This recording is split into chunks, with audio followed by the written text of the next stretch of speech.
भगवान शिव के बारे में जब भी चर्चा होती है, हमारे मन में अनगिनत प्रश्न जन्म लेते हैं।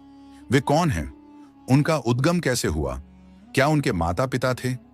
त्रिदेवों में जहां ब्रह्मा को सृष्टि का रचयिता और विष्णु को पालक माना गया है, वहीं शिव को संहारक की भूमिका दी गई है।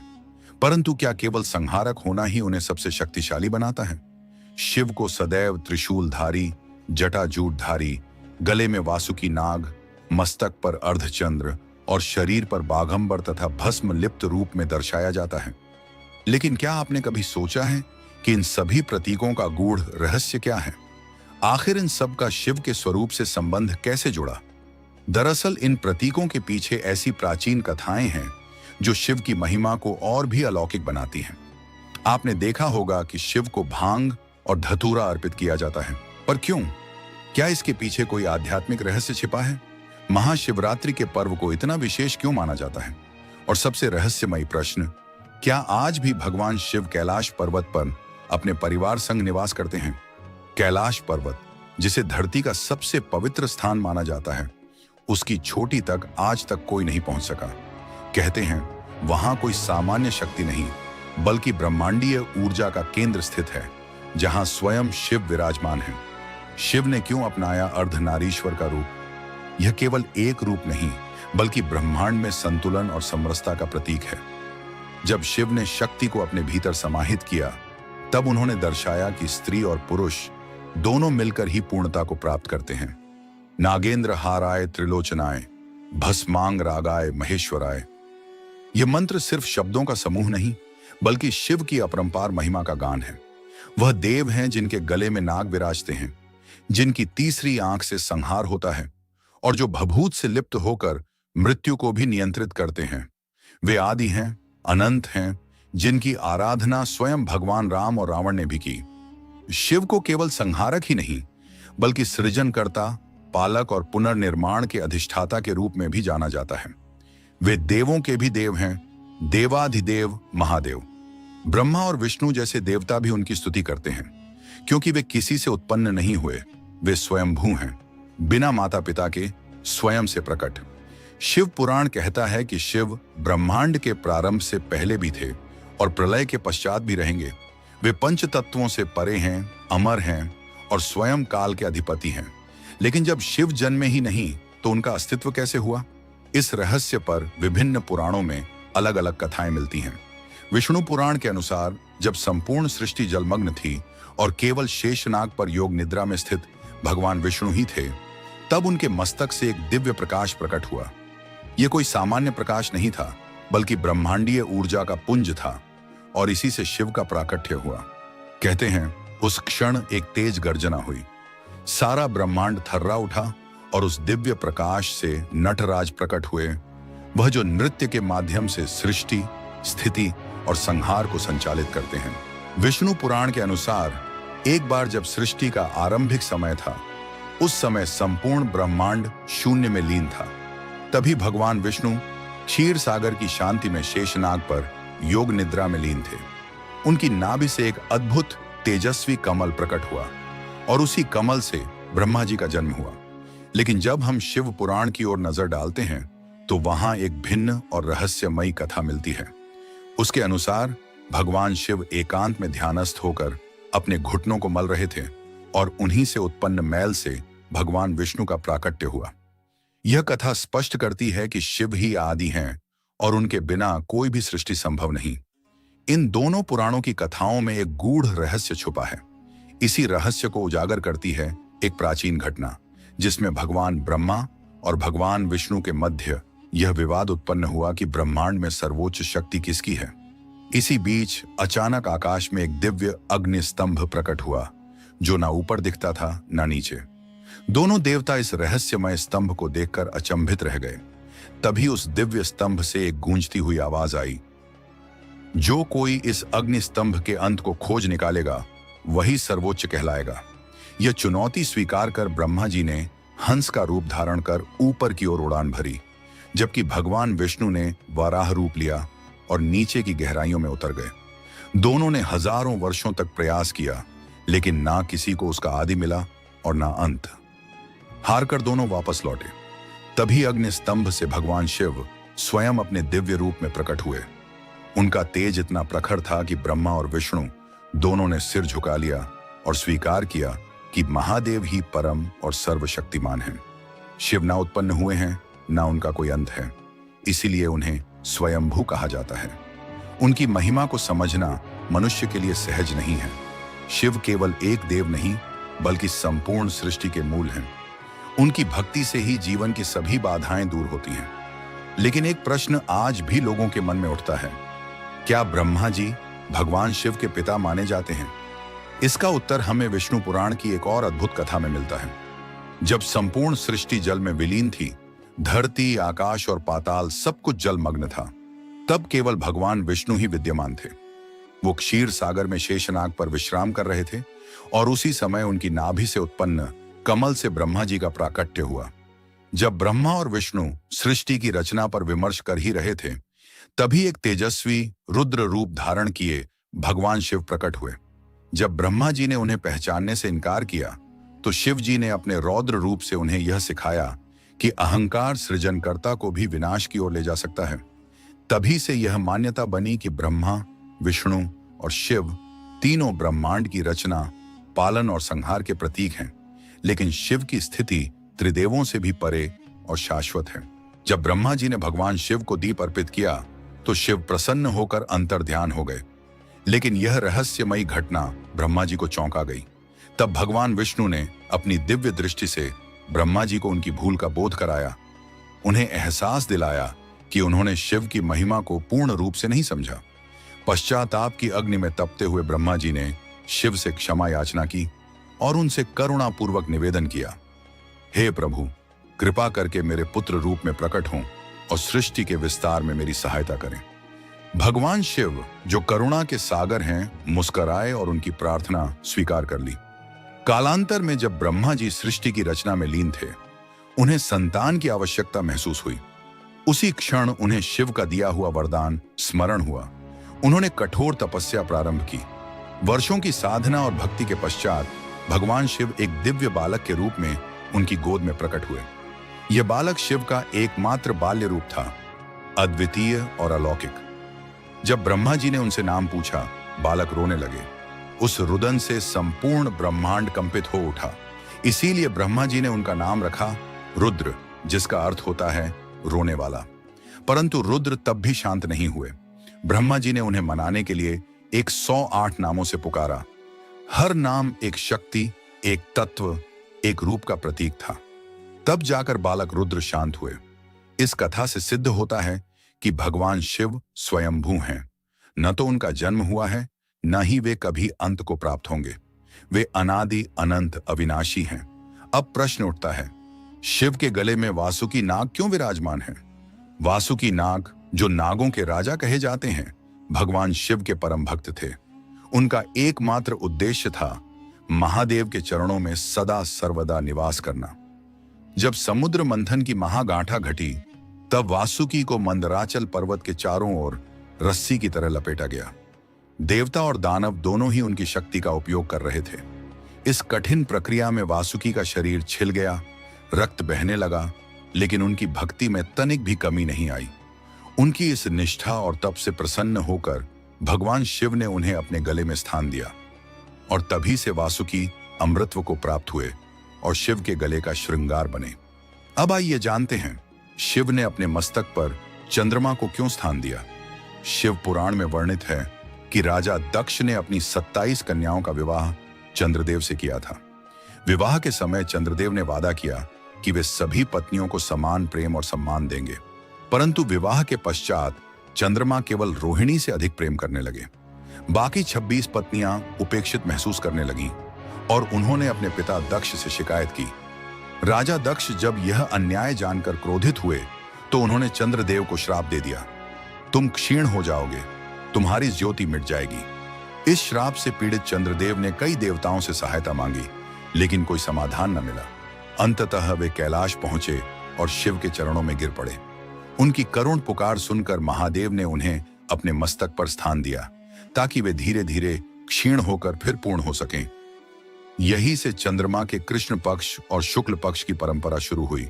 इस कथा से स्पष्ट होता है, जो भी सच्चे मन से भगवान शिव की शरण में आता है, महादेव उसे आश्रय अवश्य प्रदान करते हैं। जब चंद्रदेव को दक्ष प्रजापति के श्राप का भय सताने लगा, तो वे सीधे ब्रह्मा जी की शरण में पहुंचे। ब्रह्मा जी ने उन्हें सांत्वना दी और सलाह दी कि वे भगवान शिव की उपासना करें। चंद्रदेव ने हिमालय की कठिन घाटियों में जाकर शिव जी की घोर तपस्या आरंभ की। उनकी तपस्या इतनी गहन थी कि वर्षों तक उन्होंने जल तक का त्याग कर दिया। अंततः भगवान शिव उनकी भक्ति से प्रसन्न हुए और प्रकट होकर उन्हें आशीर्वाद दिया। हे चंद्र, तुम पूर्ण रूप से नष्ट नहीं होगे।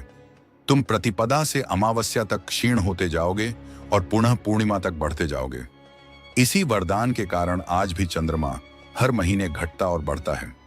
अमावस्या को जब वह लुप्त होता है और पूर्णिमा को जब वह संपूर्ण दिखता है, यह सब शिव की कृपा का ही परिणाम है। शिव ने चंद्र को अपने मस्तक पर स्थान देकर उन्हें अमृतत्व प्रदान किया। तभी से शिव को चंद्रशेखर कहा जाता है, जिसका अर्थ है जो चंद्र को अपने शीश पर धारण करते हैं। अब जानते हैं कि भगवान शिव अपने शरीर पर भस्म क्यों लगाते हैं। शिव पुराण की एक कथा के अनुसार प्राचीन काल में एक महातपस्वी आर्षि प्रणात गहन वन में तप कर रहे थे। वे केवल फल और वनस्पतियों पर जीवित रहते थे। एक दिन जब वे ध्यानस्थ होकर आश्रम की सफाई कर रहे थे, अचानक उनकी उंगली कट गई, परंतु रक्त की जगह वहां से पत्तों का रस बहने लगा। इस घटना ने उन्हें यह भ्रम दे दिया कि अब उनका शरीर पवित्र वनस्पति रस से बना है। वे स्वयं को सबसे शुद्ध समझने लगे और पूरे ब्रह्मांड में अपना बखान करने लगे। इस अहंकार को समाप्त करने के लिए भगवान शिव एक वृद्ध सन्यासी का रूप धारण करके उनके समक्ष प्रकट हुए। उस साधारण दिखने वाले वृद्ध की आंखों में गहराई थी, स्वर में गंभीरता और चेहरे पर ब्रह्मांडीय तेज। जब आर्षि प्रणात ने उनके दर्शन किए तो उन्हें अनुभव हुआ कि यह कोई साधारण सन्यासी नहीं, स्वयं भगवान शिव हैं। उन्होंने अपने घमंड का त्याग कर उनके चरणों में शीश नवाया। इस घटना के माध्यम से शिव ने यह सिद्ध किया कि शरीर की नहीं, आत्मा की पवित्रता ही सर्वोपरि है और भस्म, जो हर वस्तु का अंतिम सत्य है, वही सबसे पवित्र है। तभी से भगवान शिव अपने अंगों पर भस्म धारण करने लगे। इसीलिए वे भस्मधारी, भूतनाथ और वैराग्य के प्रतीक कहे जाते हैं। अब बात करते हैं भगवान शिव के दिव्य त्रिशूल की, जो केवल एक शस्त्र नहीं बल्कि सृष्टि, स्थिति और संहार का प्रतीक है। पुराणों में वर्णित है कि यह त्रिशूल भगवान शिव ने स्वयं अपनी ऊर्जा से बनाया था, परंतु एक अन्य कथा के अनुसार यह दिव्य अस्त्र उन्हें भगवान विश्वकर्मा द्वारा भेंट में प्राप्त हुआ।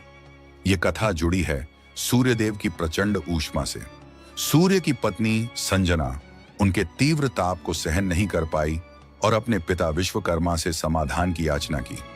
विश्वकर्मा ने सूर्य की ऊर्जा को सीमित कर उसमें से कुछ अंश को निकाल लिया। इसी दिव्य ऊर्जा से उन्होंने त्रिशूल, चक्र और अन्य दिव्य अस्त्रों का निर्माण किया। त्रिशूल, जिसे शिव ने धारण किया, उनके 3 स्वरूपों का प्रतीक है: सृजन, पालन और संहार। जब शिव अपने त्रिशूल को उठाते हैं तो समस्त त्रिलोक कांप उठता है। यह त्रिशूल शिव के न्याय और धर्म की रक्षा का प्रतीक भी है। यह त्रिशूल का निर्माण भगवान शिव ने किया था, जिसे त्रिशूल के रूप में जाना जाता है। यह त्रिशूल इतना ताकतवर था कि उसे केवल महादेव ही संभाल सकते थे। त्रिशूल के 3 सिर त्रिगुणात्मक शक्तियों का प्रतीक हैं: सत, रज और तम। अब आइए डमरू के रहस्य पर चर्चा करें। पौराणिक मान्यताओं के अनुसार सृष्टि की शुरुआत में कोई ध्वनि नहीं थी। जब देवी सरस्वती प्रकट हुई तब ध्वनि का आरंभ हुआ, लेकिन उसमें कोई लय नहीं थी। तब भगवान शिव ने अपने डमरू को 14 बार बजाया, जिससे व्याकरण, संगीत, छंद और ताल की उत्पत्ति हुई। इस ध्वनि ने ब्रह्मांड में ऊर्जा का संचार किया, जिससे सृष्टि में जीवन और लय का अस्तित्व आया। कहा जाता है कि जब भगवान शिव तांडव नृत्य करते हैं और डमरू बजाते हैं, तो संपूर्ण सृष्टि में एक नई ऊर्जा और शक्ति का संचार होता है। इसके बाद हम नंदी के जन्म की कथा पर विचार करें। चिल्लाद मुनि, जो एक महान तपस्वी थे, अपने वंश को आगे बढ़ाने की चिंता से व्याकुल थे।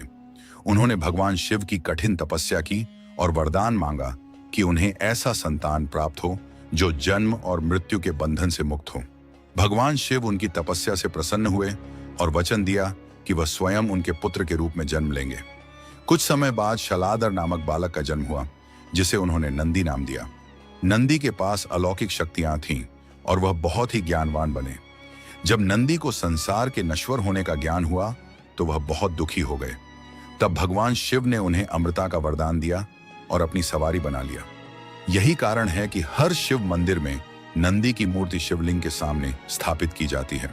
अब सवाल यह उठता है कि भगवान शिव को भांग का प्रसाद क्यों चढ़ाया जाता है।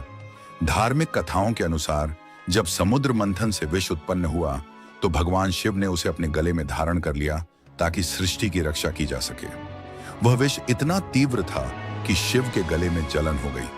तब माता पार्वती ने इस जलन को शांत करने के लिए भगवान शिव को भांग अर्पित की। आयुर्वेद के अनुसार भांग के पत्तों में औषधीय गुण होते हैं जो शरीर को शीतलता प्रदान करते हैं। हालांकि यह भी कहा गया है कि भांग का अति सेवन मानसिक स्थिति को प्रभावित कर सकता है। आजकल कुछ लोग भक्ति के नाम पर भांग और नशीले पदार्थों का सेवन करते हैं, जो अक्सर एक बुरी लत का रूप ले लेता है। अब महाशिवरात्रि के महत्व पर ध्यान दें। शास्त्रों के अनुसार यह वह पावन दिन है जब भगवान शिव और माता पार्वती का विवाह हुआ था। इस दिन शिव भक्त विशेष पूजा अर्चना करते हैं, रात्रि जागरण करते हैं और उपवास रखते हैं।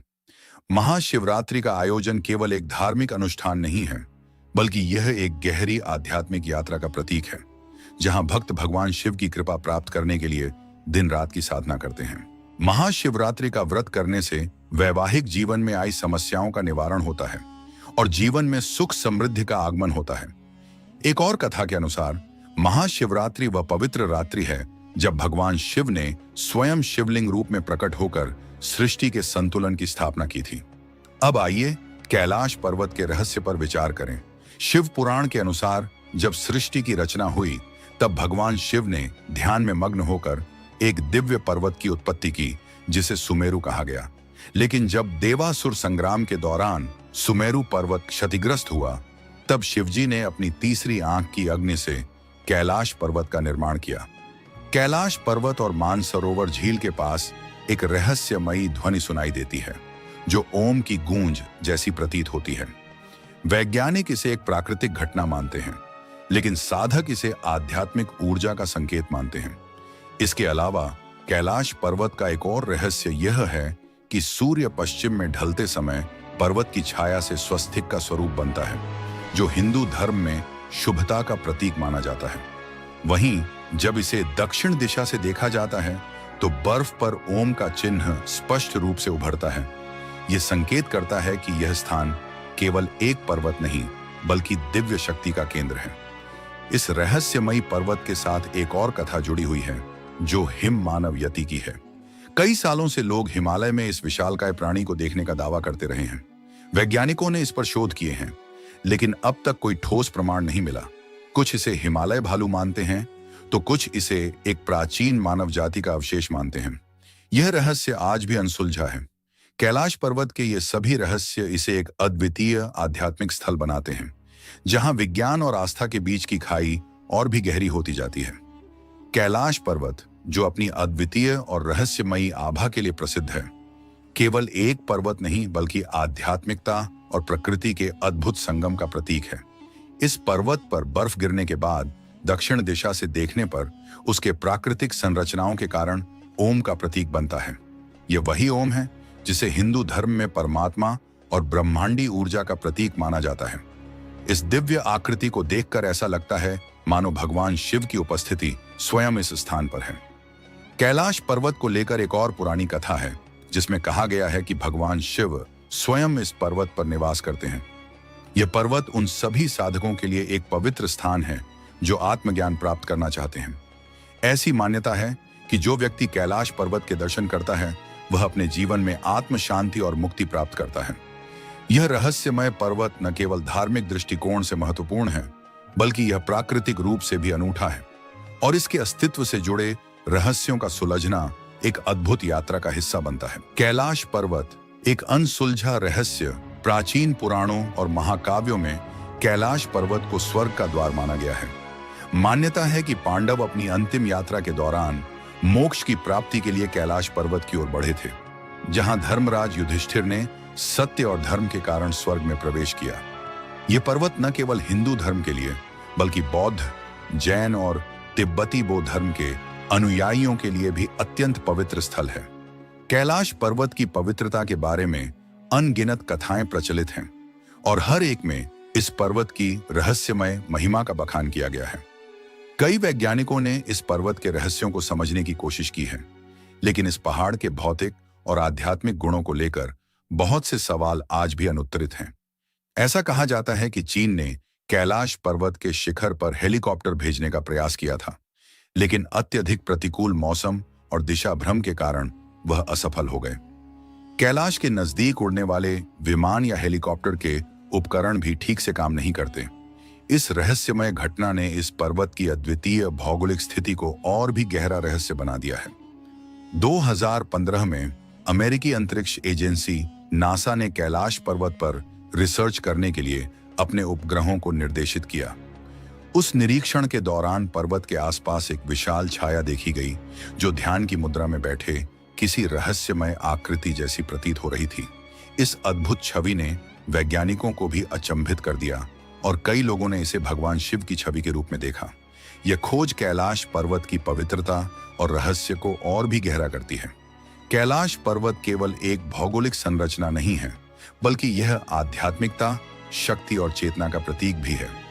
यहाँ की अनगिनत कथाएं, रहस्यमय घटनाएं और वैज्ञानिक खोजें इसे और भी दिलचस्प और अद्भुत बनाती हैं। ओम का चिन्ह, स्वर्ग का द्वार या फिर नासा द्वारा की गई रहस्यमय परछाई की खोज कैलाश पर्वत को हर दृष्टिकोण से एक अनसुलझा रहस्य बना देती है। आपको हमारी ये डॉक्यूमेंट्री कैसी लगी? कृपया कमेंट करके हमें अपनी राय बताएं और हमारे चैनल को सब्सक्राइब कर हमारा हौसला बढ़ाएं। हम अगले वीडियो में मिलेंगे, तब तक के लिए जय हिंद। कैलाश पर्वत एक ऐसा रहस्यमय स्थान जिसे समझ पाना आज भी इंसान के लिए असंभव है। ऐसा माना जाता है कि कोई भी इंसान आज तक इस पर्वत की चोटी तक नहीं पहुंच सका, लेकिन क्या यह पूरी सच्चाई है? नहीं, क्योंकि एक ऐसा तांत्रिक था जिसने न केवल कैलाश पर्वत पर चढ़ाई की, बल्कि वह पहला और अब तक का एकमात्र व्यक्ति बना जिसे इस दिव्य स्थान की ऊंचाइयों को छूने की अनुमति मिली। आज हम बात करेंगे तिब्बत के एक भयानक और रहस्यमयी तांत्रिक की, जिसने अपनी तंत्र शक्तियों से एक पूरे गांव को तबाह कर दिया, 80 से अधिक लोगों की जान ली, फिर भी उसे कैलाश पर्वत की पवित्र ऊंचाइयों तक पहुंचने का वरदान मिला। आखिर ऐसा कैसे हुआ? और जब वह तांत्रिक कैलाश की चोटी से वापस लौटा तो उसने ऐसा कुछ बताया जिसे सुनकर तिब्बत की धरती कांप उठी। उसने जो अनुभव साझा किया उसने लोगों की सोच ही बदल दी, यहां तक कि उस खूंखार तांत्रिक को लोग ईश्वर का अवतार मानने लगे। ये कहानी है मिलारेपा की, एक ऐसा इंसान जो अंधकार से चलकर प्रकाश की ओर आया, जिसने काला जादू सीखा, जीवन में तबाही मचाई और फिर आत्मज्ञान के मार्ग पर चलते हुए महान संत बना। आज हम जानेंगे कि कैसे मिलारेपा बना एक खतरनाक तांत्रिक, कैसे उसने अपना जीवन बदला और कैलाश पर्वत पर आखिर उसने ऐसा क्या देखा जिसने उसका जीवन ही नहीं पूरे तिब्बत का विश्वास बदल डाला। 11वीं शताब्दी के उत्तरार्ध में तिब्बत के दक्षिणी भाग में एक छोटे से गांव में एक बालक का जन्म हुआ जिसका नाम था थोपन। बाद में यही बालक मिला रेपा नाम से प्रसिद्ध हुआ। उसका बचपन सुख, शांति और स्नेह से भरा था। वह अपने माता पिता का इकलौता पुत्र था और उसकी एक छोटी बहन भी थी। पारिवारिक जीवन खुशियों से भरा हुआ था, लेकिन जैसा कि कहा जाता है, समय कभी स्थिर नहीं रहता, और यही हुआ। जब मिलारेपा मात्र 7 वर्ष का था, तभी उसके पिता की अचानक मृत्यु हो गई। मृत्यु से पहले पिता ने एक वसीयत लिखी थी, जिसमें चाचा चाची को यह जिम्मेदारी दी गई थी कि जब तक मिला बड़ा न हो जाए, वे उसकी मां और परिवार की देखरेख करें और संपत्ति की रक्षा करें। लेकिन पिता की चिता ठंडी भी नहीं हुई थी कि चाचा चाची ने अपना असली रूप दिखा दिया। उन्होंने सारी संपत्ति हड़प ली और मिला रेपा व उसकी मां और बहन को नौकर बनाकर रख दिया। जिस घर में कभी खुशियां थीं, वहीं अब आंसुओं और अपमान का राज था। मिला रेपा की मां ने अपने बेटे से वादा किया, एक दिन वो इन अत्याचारों का बदला जरूर लेगी, और यही बना तंत्र की ओर उसके जीवन का पहला कदम। कभी जिन रिश्तों में अपनापन था, अब वही रिश्ते उनके लिए एक कैद खाना बन चुके थे। जिनकी जिंदगी कभी सम्मान से भरी थी, अब वे अपमान और दरिद्रता के अंधेरे में डूब चुके थे। मिला रेपा की मां, जो कभी गांव में एक प्रतिष्ठित महिला मानी जाती थीं, आज अपमान और पीड़ा का जीवन जीने को मजबूर थीं। समाज की चुप्पी उन्हें अंदर तक तोड़ चुकी थी। उन्होंने अपनी छिनी हुई संपत्ति को बार बार पाने की कोशिश की, लेकिन हर प्रयास असफल रहा। गांव के लोगों ने अन्याय देखा, पर किसी ने आवाज नहीं उठाई। एक दिन टूटी हुई उम्मीदों के बीच उन्होंने कठोर निर्णय लिया। उन्होंने अपने बेटे मिलारेपा से कहा, शायद हम अपना सब कुछ वापस न ला पाएं, लेकिन जो हमें तबाह कर गए उन्हें हम भी चैन से जीने नहीं देंगे। बदला जरूर लेंगे। ये शब्द मिलारेपा के जीवन की दिशा बदलने वाले थे। बदले की आग उनके हृदय में जल उठी थी। मां की आंखों में जो जलता हुआ अपमान देखा, वही उनके मार्गदर्शक बन गया। मिलारेपा ने ठान लिया कि वह तांत्रिक विद्या सीखेगा, एक ऐसी विद्या जो दुश्मनों को बिना सामने आए मिटा दे।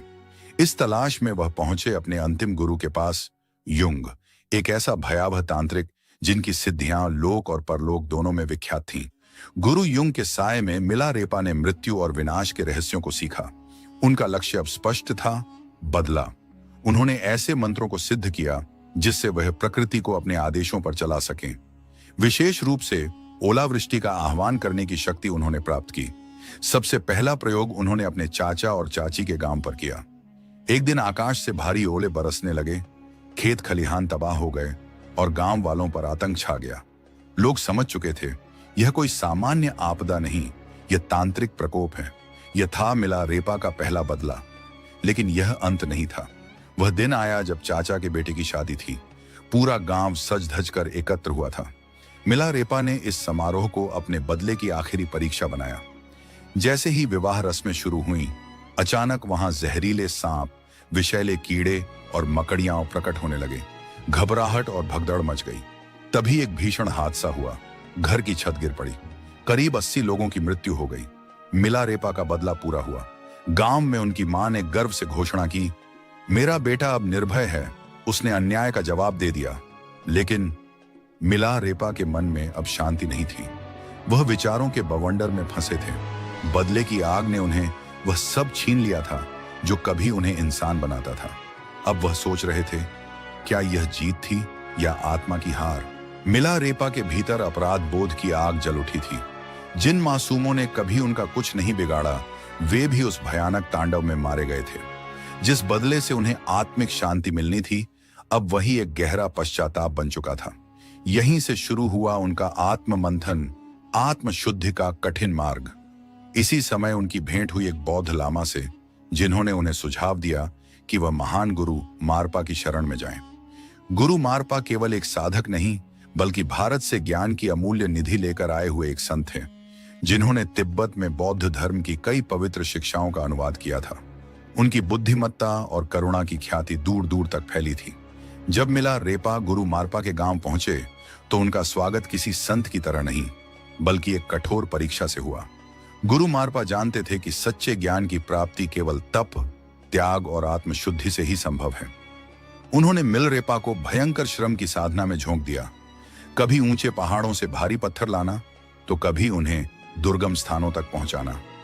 हर दिन की यह कठिन तपस्या भले शरीर को थका देती, लेकिन आत्मा को एक एक कर सभी पुराने दोषों से मुक्त कर रही थी। धीरे धीरे मिलारेपा ने गुरु की शिक्षाओं को न केवल सुना, बल्कि जीवन में उतारना शुरू किया। उनकी साधना अब सिर्फ शक्ति के लिए नहीं, आत्मा के शुद्धिकरण के लिए थी। गुरु मारपा की कठिन परीक्षाओं ने उन्हें एक नए मोड़ पर ला खड़ा किया, जहां शक्ति से अधिक करुणा और तंत्र से अधिक आत्मज्ञान का महत्व था। साधना के वर्षों बाद मिलारेपा ने बौद्ध धर्म के गूढ़ तत्वों को आत्मसात किया। उन्होंने अपने अतीत के पापों को स्वीकारा और उनके लिए गहन प्रायश्चित किया। अब वे वही तांत्रिक नहीं रहे जो विनाश की राह पर थे। अब वे एक संत बन चुके थे, जिनके अंदर ज्ञान, करुणा और आत्म शांति का प्रकाश था। यहीं से शुरू होती है उनके जीवन की अगली और अद्भुत यात्रा, कैलाश पर्वत की ओर। तिब्बत में स्थित कैलाश पर्वत न केवल हिंदू धर्म, बल्कि बौद्ध, जैन और बोन धर्मों में भी पवित्र माना जाता है। शिव पुराण, स्कंद पुराण और मत्स्य पुराण जैसे कई ग्रंथों में कैलाश खंड के रूप में इसकी महिमा का वर्णन मिलता है। मान्यता है कि यही भगवान शिव का दिव्य निवास है, जहां वे अपने परिवार और गणों के साथ साक्षात रहते हैं।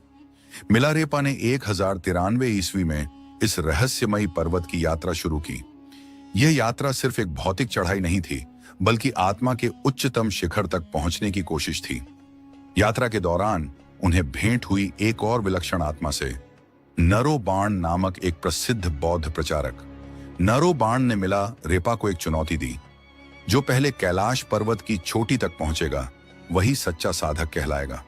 अब यह सिर्फ एक चढ़ाई नहीं थी, यह एक आध्यात्मिक दौड़ थी जो न केवल शरीर की ताकत बल्कि आत्मा की गहराई की परीक्षा लेने वाली थी।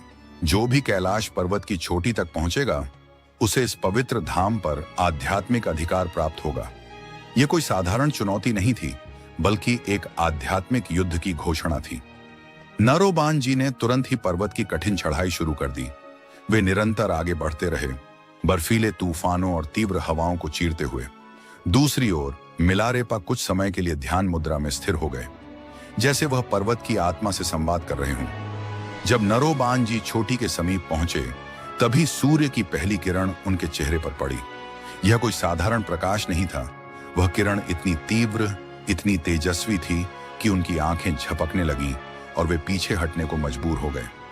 इसी क्षण मिलारेपा ध्यान से उठे और बिना किसी अवरोध के चोटी की ओर बढ़ चले। अंततः वे नरोबाण जी से पहले कैलाश की चोटी पर पहुंच गए। यह केवल शारीरिक विजय नहीं थी, यह मिलारेपा की आत्मिक शक्ति और सिद्धियों की विजय थी। यह पर्वतारोहण एक रहस्य बन गया, एक आध्यात्मिक लीला। चोटी पर पहुंचकर मिलारेपा ने कुछ ऐसे अनुभव किए जिन्हें शब्दों में पिरोना असंभव है। उन्होंने कहा, कैलाश पर्वत साधारण मानव के लिए नहीं है, यह स्वयं महादेव का निवास है। यहां आकर चढ़ाई करना शिव की तपस्या में विघ्न डालने जैसा पाप है। मिलारेपा का यह संदेश आज भी कैलाश यात्रियों के लिए एक चेतावनी है। केवल वही यहां चढ़ने का प्रयास करें जो आत्मा की गहराइयों में उतर चुके हों, जिन्होंने साधना की चरम सीमाएं छू ली हों। एक और रहस्य यह है कि कैलाश पर्वत की तलहटी में समय की गति सामान्य नहीं है। ऐसा कहा जाता है कि यहाँ एक दिन धरती के 1 माह के बराबर होता है। अर्थात यहाँ यदि आप एक दिन रुकें तो आपके शरीर पर 1 महीने का असर दिखेगा। वैज्ञानिक भाषा में इसे फास्ट एजिंग कहा जाता है, यानी शरीर की कोशिकाएं अत्यधिक तेजी से क्षरण करती हैं। उदाहरण के लिए, यदि सामान्यतः 1 महीने में नाखून 4 बार काटने पड़ते हैं, तो यहाँ एक ही दिन में 4 बार काटने की जरूरत पड़ सकती है। कैलाश की इस दिव्य यात्रा के बाद मिलारेपा की साधना एक नए शिखर पर पहुंच गई। उन्होंने आत्मज्ञान की वो ऊंचाइयां छू ली जहां से जीवन और मृत्यु का भेद मिट जाता है। उन्होंने अपने शिष्यों को भी ध्यान, तपस्या और गूढ़ विद्याओं की शिक्षा दी ताकि वे भी आत्मा की रोशनी में प्रवेश कर सकें। इन्हीं आध्यात्मिक उपलब्धियों के बाद शुरू हुआ उनके जीवन का अंतिम अध्याय। एक दिन उन्हें एक ग्रामीण विवाह समारोह में आमंत्रित किया गया। उनके स्वागत के लिए एक विशेष आसन सजाया गया। उसी समारोह में एक धनवान पंडित भी उपस्थित था जो मिलारेपा की ख्याति से ईर्ष्या करता था। तैयारियों को देखकर हर कोई चकित था। जब मिलारेपा ध्यानमग्न मुद्रा में उस आसन पर बैठे तो वहां उपस्थित एक घमंडी पंडित ने व्यंग्य से कहा, इस भिक्षु के लिए इतनी भव्य तैयारी, क्या यह मुझसे बड़ा ज्ञानी है? पंडित सीधे मिलारेपा के पास आया और अहंकार में डूबे स्वर में बोला, मैंने सुना है कि तुम बहुत ज्ञानी हो, तो इन ग्रंथों को पढ़कर साबित करो कि तुम्हारा ज्ञान कितना गहरा है। मिलारेपा ने शांत स्वर में उत्तर दिया, सच्चा ज्ञान किताबों से नहीं, अनुभव और आत्म साक्षात्कार से आता है, इसलिए मैं इन सांसारिक पुस्तकों को नहीं पढ़ता। पंडित हंसा और बोला, मैं जानता था कि तुम यही कहोगे, मैं तो तुम्हारा सच सामने लाने ही आया हूं। वह बदतमीजी से बोलने लगा, जिससे उपस्थित लोग असहज हो गए। कुछ लोगों ने उसे रोकने की कोशिश की, लेकिन वह और अधिक क्रोधित होकर वहां से चला गया। उसके भीतर अब ईर्ष्या और द्वेष की आग जल उठी थी। उसने बदले की भावना से एक षड्यंत्र रचा, मिलारेपा की हत्या का। एक गरीब महिला को लालच देकर उसने कहा, अगर तुम मिलारेपा को यह विष मिला दही खिला दो तो मैं तुम्हें हीरे का हार दूंगा और शादी का वादा भी करता हूं। लालच में आकर वह महिला विष भरा दही लेकर मिलारेपा के पास पहुंची, लेकिन जैसे ही मिलारेपा ने उसे देखा, वे मुस्कुराए और बोले, मैं यह दही अवश्य खाऊंगा, पर पहले वह हीरे का हार तो ले आओ, क्योंकि शादी का वादा तो केवल एक झूठ है। महिला डर के मारे लौट गई और पंडित को सब कुछ बता दिया। तब पंडित ने हार उसे सौंपा और फिर से भेजा। इस बार वह हार लेकर आई और मिलारेपा ने मुस्कुराकर वह विषयुक्त दही स्वीकार कर लिया। जैसे ही उन्होंने दही खाया, महिला रोते हुए उनके चरणों में गिर पड़ी और क्षमा मांगने लगी। मिलरेपा ने स्नेह से कहा, डर मत, मेरा समय पूरा हो गया है। यह केवल देह का अंत है, आत्मा का नहीं। वह महिला जो एक षड्यंत्र का हिस्सा बनी थी, अब मिलरेपा की शिष्या बन गई। मिलरेपा ने अपने सभी शिष्यों को एकत्र किया और कहा, मैं शीघ्र ही इस शरीर को त्यागने वाला हूं। मेरे अंतिम संदेश को सुनने स्वयं देवगण भी प्रतीक्षा कर रहे हैं। आकाश से पुष्पों की वर्षा होने लगी, सुगंधित हवाएं बहने लगीं और दिव्य संगीत गूंजने लगा। ऐसा प्रतीत हो रहा था मानो स्वयं सृष्टि उन्हें विदा देने आई हूं। अब आइए जानते हैं कुछ अनसुने तथ्य मिलरेपा के बारे में। मिलरेपा का अर्थ है कॉटन क्लैड, यानी सूती वस्त्र धारण करने वाला। वे सदा एक पतले सफेद वस्त्र में लिपटे रहते, जिसे रेपा कहा जाता है। यहां तक कि कठोर सर्दियों में भी वे ऐसा ही वस्त्र पहनते थे। उनकी तपस्या इतनी गहन थी कि बर्फीली गुफाओं में केवल बिच्छू घास खाकर जीवित रहे। इसी कारण कई चित्रों में उन्हें हरी त्वचा वाला दर्शाया गया है।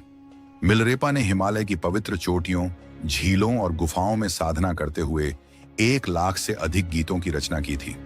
ये गीत उनके आत्मबोध, ध्यान और अनुभव की गाथाएं हैं, जो आज भी साधकों को राह दिखाते हैं। तो यह थी संत मिलरेपा की प्रेरणादायक गाथा, जो सिखाती है कि सच्चा ज्ञान न किताबों में है न पद में, वह तो आत्मा की गहराइयों से प्राप्त होता है। अपने विचार हमें कमेंट में जरूर बताएं। मिलते हैं जल्द ही एक नए प्रेरणादायक वीडियो में। जय हिंद, जय भारत। कैलाश पर्वत, एक अनसुलझा रहस्य जो विज्ञान की समझ से भी परे है। कैलाश पर्वत एक ऐसा स्थान जो सदियों से रहस्यों में डूबा हुआ है। यहाँ की कहानियां सिर्फ पौराणिक ग्रंथों तक ही सीमित नहीं हैं, बल्कि आधुनिक विज्ञान भी इस पर्वत के रहस्यों को समझने में असमर्थ है। साल 2001 में चीन सरकार ने कुछ ऐसा देखा जिसने उन्हें कैलाश पर्वत पर चढ़ाई करने पर सख्त प्रतिबंध लगाने के लिए मजबूर कर दिया। आखिर वह क्या रहस्य था जिसने चीन को इतना बड़ा कदम उठाने पर मजबूर कर दिया? क्यों इस पर्वत की चोटी तक कोई नहीं पहुंच सकता?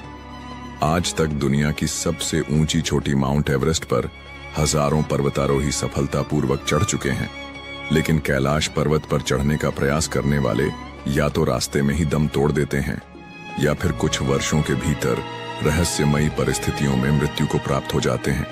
केवल एक व्यक्ति, एक रहस्यमयी साधु इस पर्वत की चोटी तक पहुंचा था, लेकिन उसने जो देखा उसे कभी किसी के साथ साझा नहीं किया। कैलाश पर्वत पर क्यों बढ़ती है उम्र की रफ्तार? विज्ञान कहता है कि पृथ्वी पर समय की गति हर जगह समान होती है, लेकिन कैलाश पर्वत पर समय कुछ और ही कहानियां बयां करता है। यहां आने वाले तीर्थयात्री दावा करते हैं कि कैलाश के आसपास समय की चाल असामान्य रूप से तेज हो जाती है।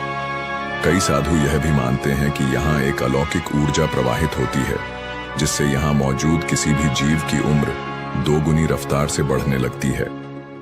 क्या यह किसी प्राचीन शक्ति का प्रभाव है या फिर कोई वैज्ञानिक रहस्य जिसे अभी तक दुनिया नहीं समझ पाई?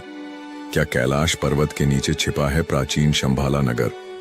तिब्बती बौद्ध ग्रंथों में वर्णन मिलता है कि कैलाश पर्वत के नीचे एक अदृश्य नगर बसा हुआ है, जिसे शंभाला कहा जाता है। यह कोई साधारण नगर नहीं, बल्कि एक दिव्य लोक माना जाता है, जहां केवल उच्च आत्मिक ऊर्जा वाले लोग ही प्रवेश कर सकते हैं। क्या सच में इस पर्वत के नीचे कोई ऐसी सभ्यता बसी हुई है जो आज भी दुनिया की नजरों से ओझल है? नासा की खोज, जिसने वैज्ञानिकों के होश उड़ा दिए। अमेरिकी अंतरिक्ष एजेंसी नासा ने जब कैलाश पर्वत की ऊंचाई और उसकी संरचना का अध्ययन किया, तो उन्हें कुछ ऐसा देखने को मिला जो किसी साधारण पर्वत में नहीं पाया जाता। सैटेलाइट इमेज में देखा गया कि कैलाश पर्वत एक विशालकाय पिरामिड के आकार का है और यह बिल्कुल सटीक दिशाओं में स्थित है, मानो इसे किसी ने बहुत सोच समझकर बनाया हो। क्या यह कोई प्राकृतिक संरचना है या किसी प्राचीन सभ्यता द्वारा निर्मित एक दिव्य संरचना?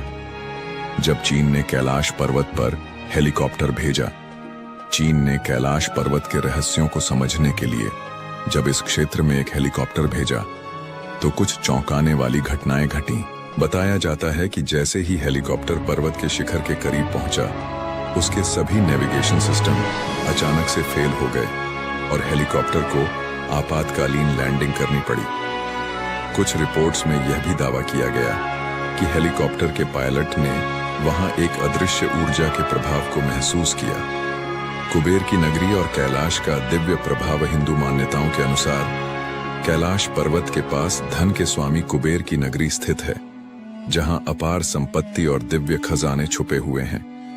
यह भी कहा जाता है कि जो कोई भी इस पर्वत के आसपास आध्यात्मिक साधना करता है, उसे दिव्य दृष्टि प्राप्त होती है और उसकी सभी इच्छाएं पूरी हो जाती हैं। तो आखिर कैलाश पर्वत सिर्फ एक पहाड़ है या कोई रहस्यमयी शक्ति केंद्र? क्या यहाँ कोई प्राचीन सभ्यता मौजूद है या फिर यह कोई दैवीय संरचना है? इन सवालों के जवाब आज भी अनसुलझे हैं, लेकिन एक बात तो तय है, कैलाश सिर्फ एक पर्वत नहीं बल्कि एक ऐसा रहस्य है जो हमारी समझ से कहीं परे है। कैलाश पर्वत आस्था, रहस्य और अद्भुत शक्तियों का केंद्र कहा जाता है कि जो व्यक्ति अपने जीवन में सत्कर्म और पुण्य अर्जित करता है, उसकी आत्मा को मृत्यु के उपरांत कैलाश पर्वत पर स्थान मिलता है। यही कारण है कि यह पर्वत न केवल धार्मिक आस्था का केंद्र है, बल्कि इसे दुनिया के सबसे अद्भुत और रहस्यमयी पर्वतों में भी गिना जाता है। समुद्र तल से 6,718 मीटर की ऊंचाई पर स्थित कैलाश पर्वत हिंदू, बौद्ध और जैन धर्म के अनुयायियों के लिए परम पवित्र स्थल है। धार्मिक मान्यताएं और आस्था का प्रतीक हिंदू धर्म में कैलाश पर्वत को भगवान शिव का दिव्य निवास माना जाता है, जहां वे माता पार्वती के साथ निवास करते हैं। मान्यता है कि यह वही स्थान है जहां शिव जी ने योग और ध्यान की अद्भुत साधनाएं की और कैलाश को सृष्टि के केंद्र का स्वरूप प्रदान किया। बौद्ध धर्म के अनुयायी मानते हैं कि परम आनंद के प्रतीक बुद्ध डेम चौक चक्र संवर इस पर्वत के अधिष्ठाता देव हैं। वहीं जैन धर्म में इसे अष्टापद पर्वत के नाम से जाना जाता है, जहां प्रथम तीर्थंकर भगवान ऋषभदेव ने निर्वाण प्राप्त किया था। इन मान्यताओं के कारण कैलाश पर्वत को सिर्फ एक पर्वत नहीं बल्कि आध्यात्मिक ऊर्जा का केंद्र माना जाता है। क्या कैलाश पर्वत वास्तव में एक प्राचीन पिरामिड है? साल 1999 में रूस के एक प्रसिद्ध खोजकर्ता अर्नेस्ट मुल्दाशिफ और उनकी टीम ने कैलाश पर्वत के रहस्यों को जानने के लिए एक रोमांचक यात्रा की। इस दल में भूवैज्ञानिक, भौतिकविद और इतिहासकार शामिल थे। उन्होंने कैलाश पर्वत के आसपास कई महीने बिताए और वहां की रहस्यमयी गतिविधियों का अध्ययन किया। मुल्दाशिफ ने अपनी किताब where do we come from में इस यात्रा के अनुभवों का उल्लेख किया, जिसमें उन्होंने दावा किया कि कैलाश पर्वत वास्तव में एक प्राचीन मानव निर्मित पिरामिड हो सकता है, जो हजारों साल पहले किसी उन्नत सभ्यता द्वारा बनाया गया था। उनके अनुसार यह पर्वत अनेक छोटे छोटे पिरामिडों से घिरा हुआ है और एक विशेष ऊर्जा केंद्र के रूप में कार्य करता है। कैलाश पर्वत के भीतर से आती अजीब आवाजें। इस शोध दल ने बताया कि जब वे रात के समय पर्वत के पास रुके तो उन्होंने महसूस किया कि पहाड़ के भीतर से एक अजीब तरह की फुसफुसाहट और पत्थरों के गिरने की आवाजें आ रही थीं। ऐसा प्रतीत होता था जैसे पर्वत के अंदर कोई छिपा हुआ संसार हो।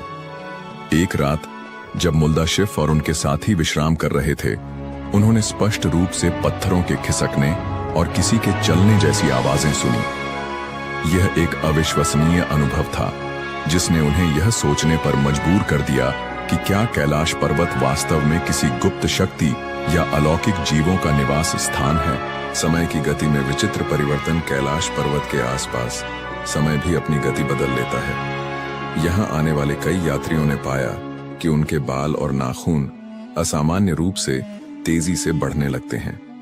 जहां आमतौर पर बाल और नाखून बढ़ने में हफ्तों का समय लगता है, वहीं कैलाश पर्वत के निकट मात्र 2 दिनों में ही बाल और नाखून काफी बड़े हो जाते हैं। वैज्ञानिकों का मानना है कि यह कैलाश क्षेत्र की विशेष चुंबकीय ऊर्जा के कारण हो सकता है, जो शरीर की कोशिकाओं की वृद्धि दर को बढ़ा देती है। लेकिन इस रहस्य का अब तक कोई ठोस वैज्ञानिक प्रमाण नहीं मिल पाया है। कैलाश पर्वत एक अनसुलझी पहेली। कैलाश पर्वत को लेकर कई कथाएं और दावे किए जाते हैं, लेकिन अब तक कोई भी वैज्ञानिक या खोजी दल इसके रहस्यों की गहराई तक नहीं पहुंच पाया है। यह स्थान सिर्फ एक पर्वत नहीं, बल्कि अध्यात्म, चमत्कार और अनसुलझे रहस्यों का अद्भुत संगम है। तो क्या कैलाश पर्वत वास्तव में भगवान शिव का निवास स्थान है, क्या यह कोई प्राचीन पिरामिड है या फिर यहाँ कोई ऐसी अलौकिक शक्ति छिपी हुई है जिसे आज तक कोई नहीं समझ पाया? कैलाश पर्वत, एक दिव्य रहस्य। जब आप कैलाश पर्वत के पवित्र क्षेत्र में प्रवेश करते हैं तो ऐसा महसूस होता है जैसे आसमान में कोई विमान उड़ रहा हो, लेकिन ध्यान से सुनने पर यह ध्वनि किसी साधारण गड़गड़ाहट जैसी नहीं लगती। यह ध्वनि कभी डमरू के नाद जैसी प्रतीत होती है तो कभी AUM की पवित्र गूंज के समान। वैज्ञानिक इसे एक प्राकृतिक घटना मानते हैं और कहते हैं कि यह ध्वनि संभवतः बर्फ के पिघलने से उत्पन्न होती है। लेकिन क्या यह सिर्फ एक संयोग है, ध्वनि या दिव्य संकेत? वहां जाने वाले कई साधक और यात्री मानते हैं कि यह कोई साधारण प्राकृतिक ध्वनि नहीं बल्कि एक दिव्य संकेत है। ऐसा कहा जाता है कि कैलाश पर्वत की अत्यंत शक्तिशाली ऊर्जा और उसकी आध्यात्मिक तरंगें इस ध्वनि को जन्म देती हैं। तिब्बती ग्रंथों में भी उल्लेख मिलता है कि इस पर्वत के आसपास एक अदृश्य कंपन रहता है जो केवल साधना में लीन योगियों को अनुभव होता है।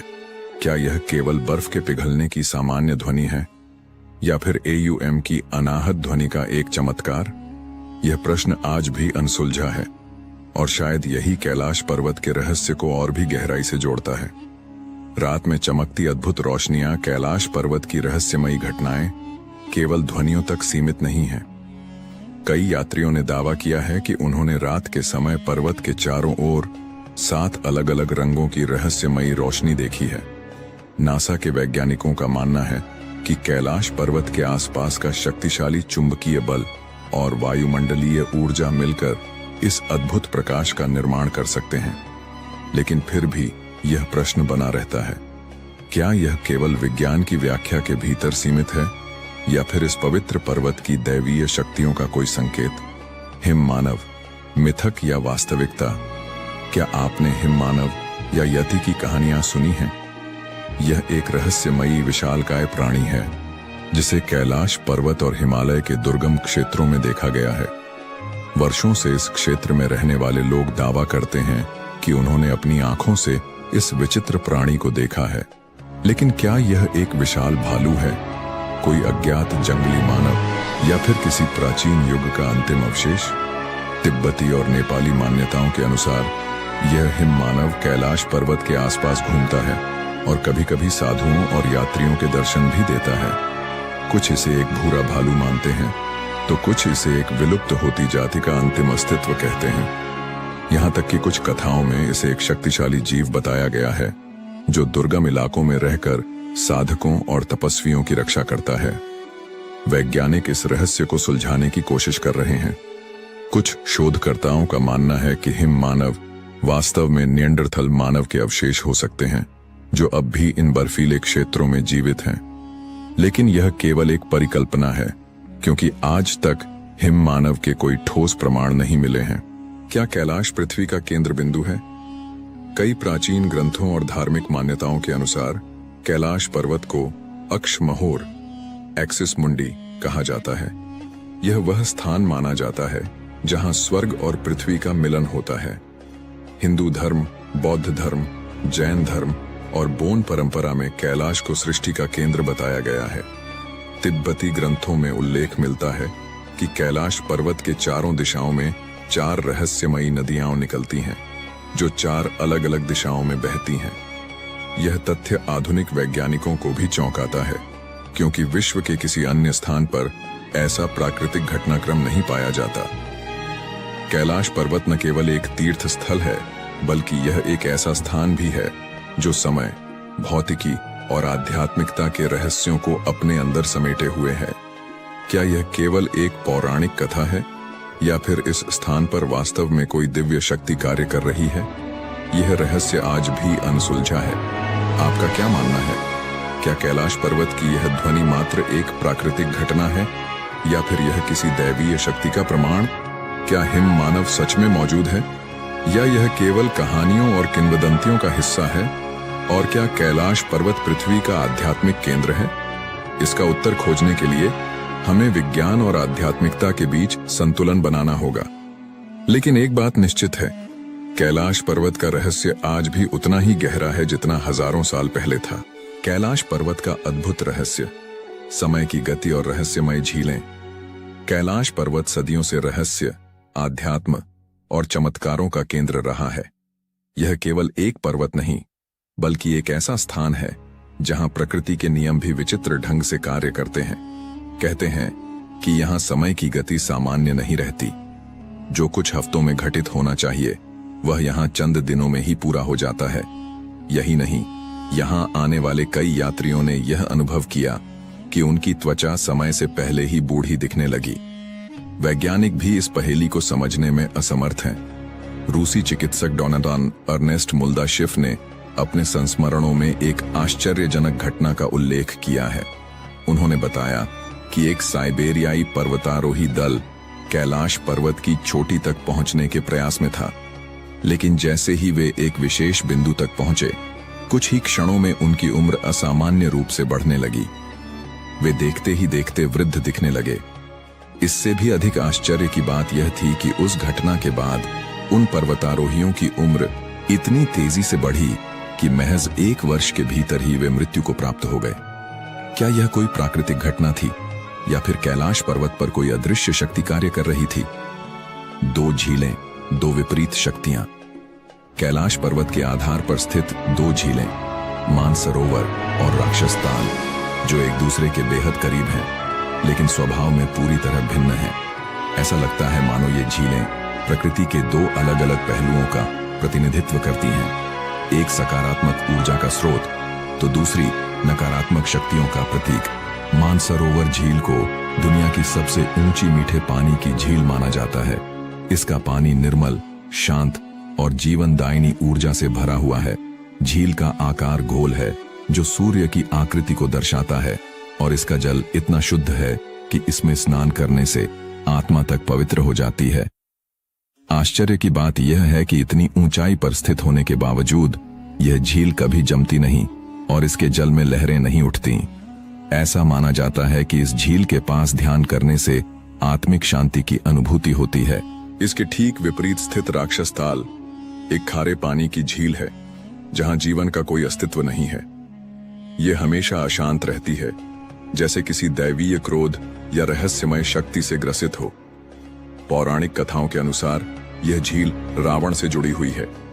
कहा जाता है कि कैलाश पर्वत पर भगवान शिव की तपस्या करने से पहले रावण ने इसी झील में स्नान किया था।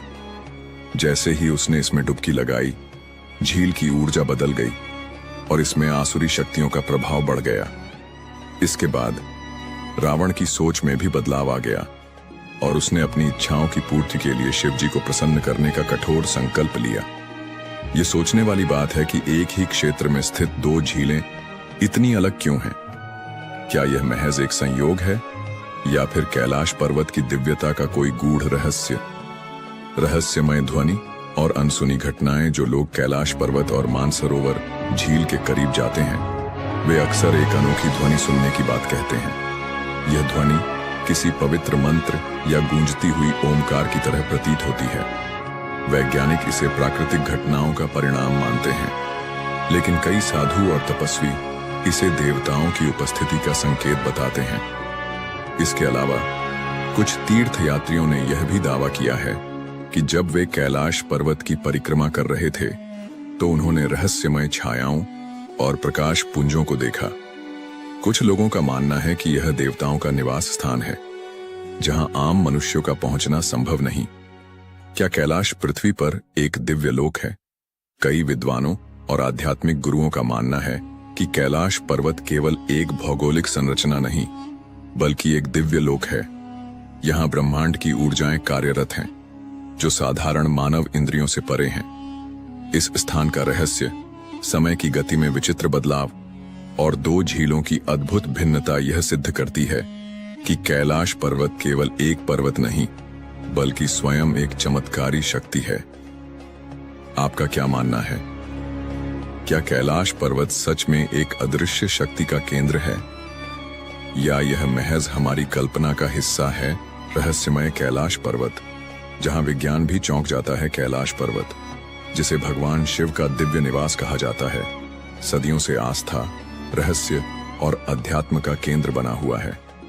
इस पवित्र पर्वत पर चढ़ाई करने की अंतिम कोशिश वर्ष 2001 में हुई थी, जब चीन ने अपनी ओर से स्पेन की एक पर्वतारोही टीम को इसकी चोटी तक पहुंचने की अनुमति दी थी। लेकिन आश्चर्य की बात यह है कि अत्याधुनिक उपकरणों और पूरी तैयारी के बावजूद यह टीम भी कैलाश की चोटी तक नहीं पहुंच सकी। ऐसा कहा जाता है कि यह केवल एक पर्वत नहीं, बल्कि एक दैवीय शक्ति का केंद्र है, जहां साधारण मानव के लिए प्रवेश करना संभव नहीं। इसी मान्यता के चलते चीन ने भी इस पर्वत पर चढ़ाई करने पर पूरी तरह से प्रतिबंध लगा दिया। क्यों है कैलाश पर्वत अद्भुत? कैलाश हमें यह याद दिलाता है कि दुनिया में कुछ चीजें इंसानी दायरे से बाहर होती हैं। केवल भौतिक शक्ति से इस पर्वत को जीतना संभव नहीं, बल्कि यहाँ पहुंचने के लिए आध्यात्मिक ऊर्जा और परम चेतना की आवश्यकता होती है। शायद यही कारण है कि आज तक कोई भी इसकी चोटी पर पैर नहीं रख सका। कैलाश की रहस्यमयी छाया, स्वस्तिक और AUM का प्रकट होना, कैलाश पर्वत पर घटने वाली कुछ घटनाएं विज्ञान को भी चुनौती देती हैं। जब सूर्य इस पर्वत के पीछे ढलता है तो इसकी छाया में एक अद्भुत स्वस्तिक का प्रतीक उभरता है। यह वही स्वस्तिक है जिसे हिंदू धर्म में शुभता और समृद्धि का प्रतीक माना जाता है। यह दृश्य ऐसा प्रतीत होता है जैसे भगवान शिव और सूर्यदेव के बीच कोई आध्यात्मिक संवाद स्थापित हो रहा हो।